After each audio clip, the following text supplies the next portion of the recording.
All right, so the 10 minutes have gone past. And what I did was I shut the water off and I set the timer for 5 more minutes and then just let it sit for 5 minutes with the lid on. I do this, it's a very gradual process for me. I know others who don't. This is just a technique I found. It works to ensure a good seal, to prevent drafts from getting onto the jars, to prevent breakage. I'm just very cautious with this whole process. So now I've got the timer going another just under 4 minutes, where they are still sitting in the boiling water. There's water that's covering the jars by about an inch or two. When you're water bath canning and you lower it in, you want the water to be 1 to 2 inches above the jars, to make sure it's covered completely, and it'll allow the heat to circulate and seal it up.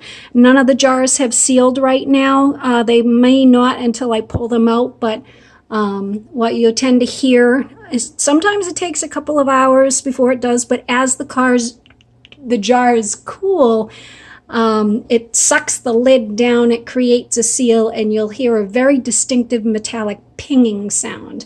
And to a canner, there is nothing like that sound, because it means it's a successful seal. You've had a successful canning session. And once those jars have completely cooled, then once they've completely cooled, then you'll be able to take the rings off and wipe the jars down and put them, be able to put them away, put them in a cabinet. Now, when it comes to safety, when it comes to safety in canning, cleanliness is definitely next to godliness. I'll say that before, and I'll say it many, many, many, many times. You want all your equipment to be clean, your utensils, your jars especially, your hands, your clothes. Wear comfortable clothes, wear good supportive shoes, wear an apron, because you're going to be on your feet, you're going to be moving around. Wear a t-shirt, because you don't want long sleeves getting in the water, getting in the food. Again, keep your hands clean. Don't can if you're sick. You want to hydrate yourself. You want to make sure that that you're well rested, that you've got good sleep, that you're drinking water and you're drinking healthy, you're eating healthy, because you're going to be on the move. And when it comes to canning, it's an hours long process. I mean, it only takes it took these jars 10 minutes. If you're going to do water bath canning, which is primarily the fruits and the jellies and tomatoes and all that, it doesn't take more than 10-15 minutes depending on the size of the jar. But still, the prep work that you're doing, because it is cooking in bulk, it's a good introduction to cooking in bulk. That's going to take some time. You want to make sure you have everything out and ready to go, so it'll be a smooth process.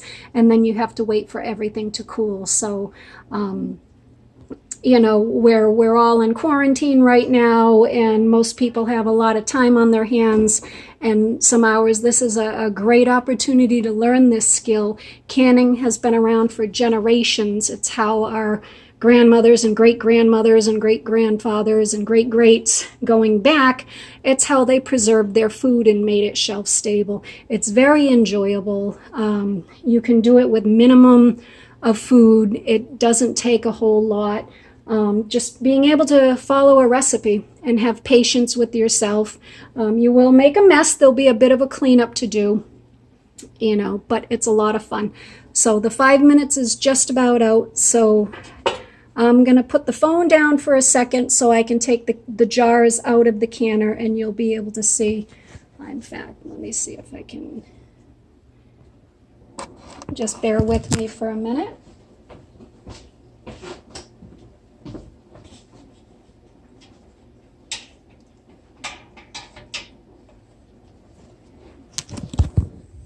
All right. These are your jars. I'm going to let them sit there for 5 minutes. So I've got the timer going. Aren't they beautiful? I wish you could smell this. It just smells incredible, this hot strawberry jam. It's hard to see. None of these are sealed, and of course there's water on there, but that one looks like I kind of speeded up the process. You'll start to hear them pinging, and you'll see them kind of suck down. You can see this jar here. It's full of boiling water, so I'm not going to touch it in the lid, but it looks like it's puffed up a little bit. Oh, there was a ping. There was a lid that just sealed. This jar here has sealed down a little bit, as has this one. It's really hard to see.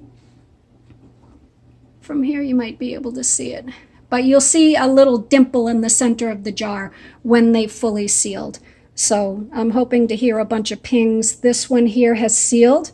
You can kind of see it in the light. See that little like indent? Looks like somebody poked a finger in there. That jar has sealed. And this one hasn't. You can see how it's kind of bubbled up a little bit, that little spot in the middle. Once that goes down, it'll suck under and you'll hear a metallic ping. And there's another one. So it's music to my ear. They're sealing. I'm very, very happy.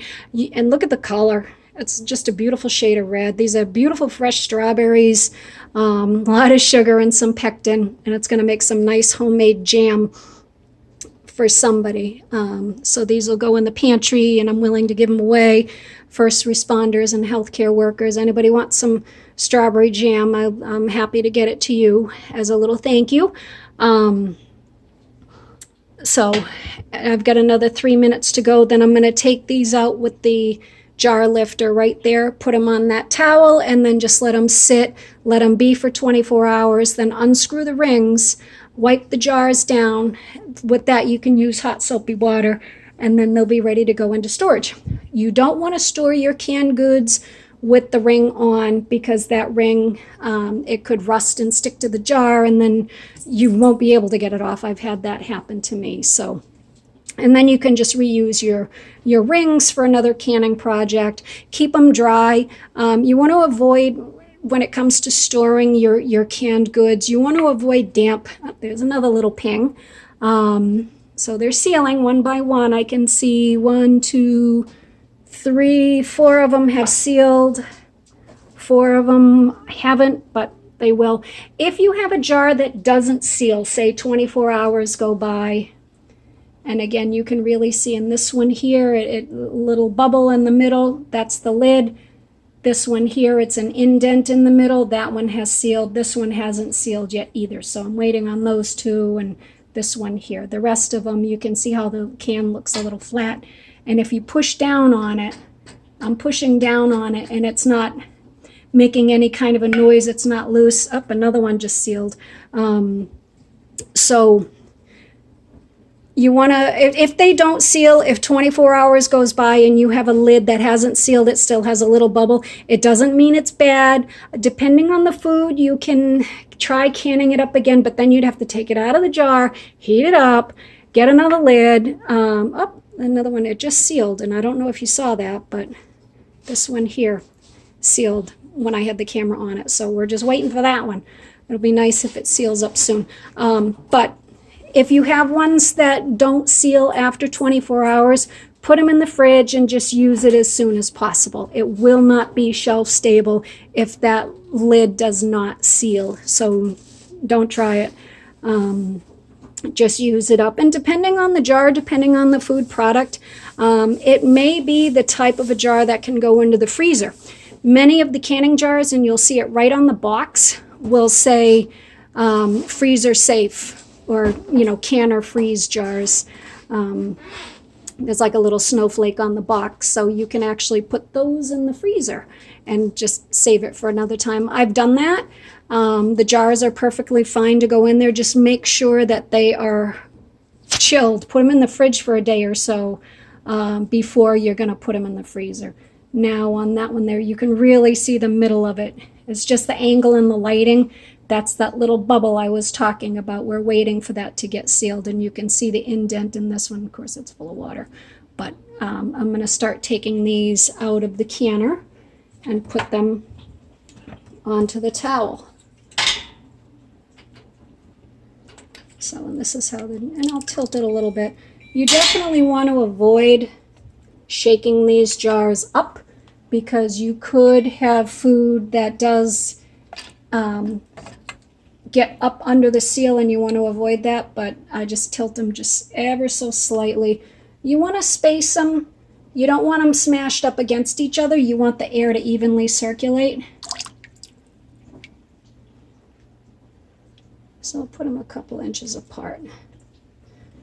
And the typical canning session, depending on the recipe, is anywhere, depending on the size of the jars also, it's going to be anywhere from 4 to 8 jars. This jelly recipe took up about 2.5 quarts of strawberries, and you get 8 little half-pint jars full of strawberry jam. There's all kinds of jelly recipes and jam recipes in the Ball Book. And you can even go online. If you go to freshpreserving.com, they have a lot of recipes there, and sometimes I'll make the recipes not for canning but to eat because they're really, really good. Their spaghetti sauce recipe and their chili recipe is really good. So is their beef stew. So I'll be making a very simple beef stew, and I will show you some shortcuts, not in the canning process, but shortcuts to getting a really good, consistent recipe, good flavor, just with some things that I've learned over the years. So this is your strawberry jelly. And I will see you later.